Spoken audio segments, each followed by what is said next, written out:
In this video, I'm going to sew the frog's body together, and you'll see that I've put safety pins in place to attach the body front and body back pieces with wrong sides together. So you want the front or right side of the body front to be facing toward you. And I've pinned it in place pretty well. I want those two pieces not to shift around while I'm stitching. I'm going to go ahead and find the tummy, the part where the tummy and the leg meet. And then I'm going to go down about 1/2 inch from that so that I have plenty of room to stuff this project once I've got it stitched together. I'm going to push my needle between the two pieces of fabric so that my knot is hidden between the two layers of fabric, as you see. And I can take my needle and just push that little tail in. You want to try to hide your knots as much as possible, either in the wrong side of the work or between the two layers, so that they're not visible. Now I'm just going to go ahead and begin a whip stitch. As you can see, the guidelines that are around the edge of your project can serve as guides for your whip stitch, so that you know what depth to put your stitches, and also if you follow the space between the stitches, the little hole that's made between the guideline stitches, your whip stitches will be evenly spaced. So you can choose to do that as well. So those guidelines are just put in place so that you get really good practice making the whip stitches evenly spaced and in the right depth as possible. And I'm going to go ahead and finish sewing all the way around that outer edge. But before I continue doing that, I want to show you how to work the whip stitch into the corner using the provided guideline, just so that you can see how this works. So I'm going along and the whip stitches look just the same. They look normal. But as you go into that corner, they're going to start looking a little bit differently. And that's okay. Those stitches are going to get a little bit stacked up into the corner. So you want to just follow along the guidelines that are provided and continue making the whip stitches into that corner. And I'm just going to show you how that works and how that looks, because it does look a little differently than the straighter parts. So as you see, as I work my way into that corner, those stitches start looking a little bit differently, and I have more than one stitch pulling down into that corner. I'm going to go ahead and just keep putting my needle into the space in that guideline provided, into the space between those stitches, and following along.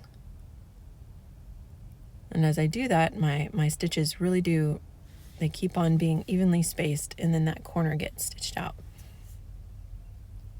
So you see that's how it looks in the corner.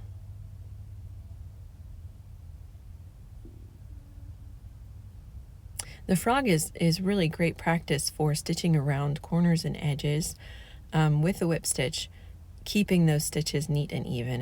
And I think the guidelines can be really helpful for practicing working a whip stitch around corners and edges.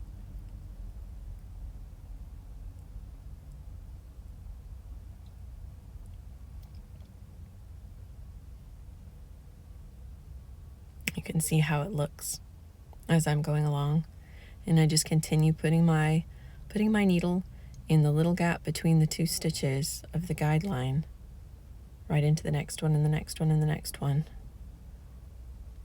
And those stitches stay really very even and neat.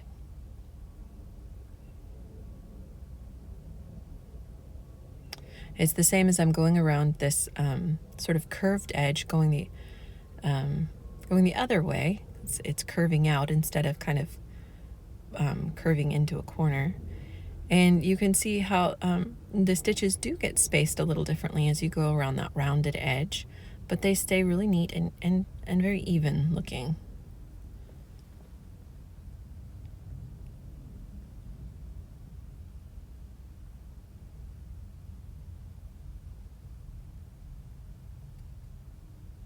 Let me go ahead and work a couple more stitches. Oop. Every once in a while you do get tangled up around a safety pin, so just pull it off and keep on. All right, so I have finished stitching all the way around the outer edge. from the point by the leg all the way around the body. And you can see how those stitches have come to be. Now I'm going to go ahead and I'm going to start right here so I can show you. You will probably run out of thread and have to tie an ending knot and then restart. When you restart after you have to stop to tie a knot and get new thread, you go ahead and go right into the back with your needle in between the two layers so that your knot is hidden. You go into the back right where the last stitch came out, and then you just simply go right into the next stitch there. So you just continue along.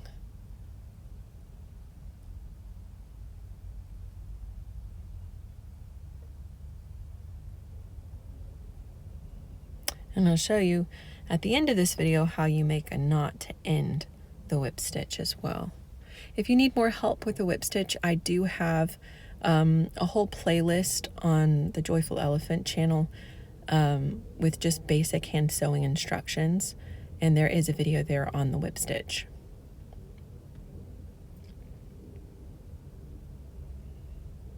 But I'm just going to go ahead and work my way around to the point where I will stop, and then I will show you how to make an ending knot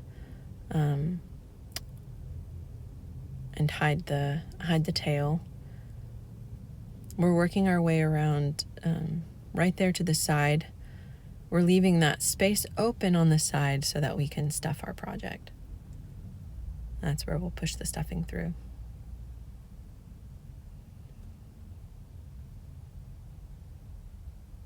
You can see every once in a while I check in with the back to make sure that my needle has gone through both the front and the back. Sometimes when we're working right on the edge of a project like this, our needle will go through the front piece of fabric but not make it through the back piece.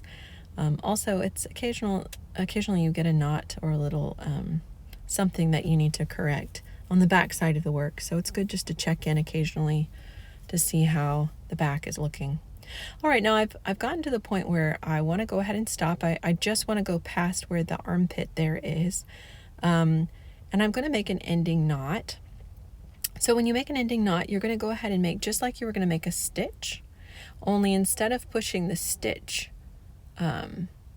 instead of pushing or pulling the stitch down all the way to the fabric, you leave a little bit of a loop. So I'm going to go ahead and push my needle in, just like I'm going to do another stitch.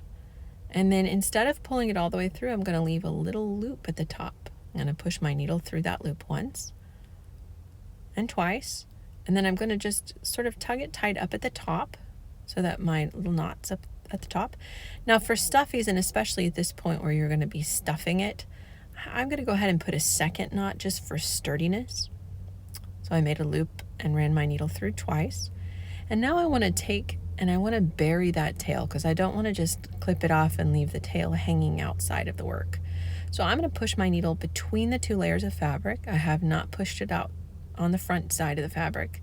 I'm pushing it between the two layers and just push it out somewhere, and I'll snip it off, and that way that tail will be hidden between the two layers of fabric. So I will remove my safety pin that's left. As you're stitching along, you'll notice that I only have one safety pin left because as I go past those points, I often will remove the safety pins. But that's it. You've left a gap for stuffing.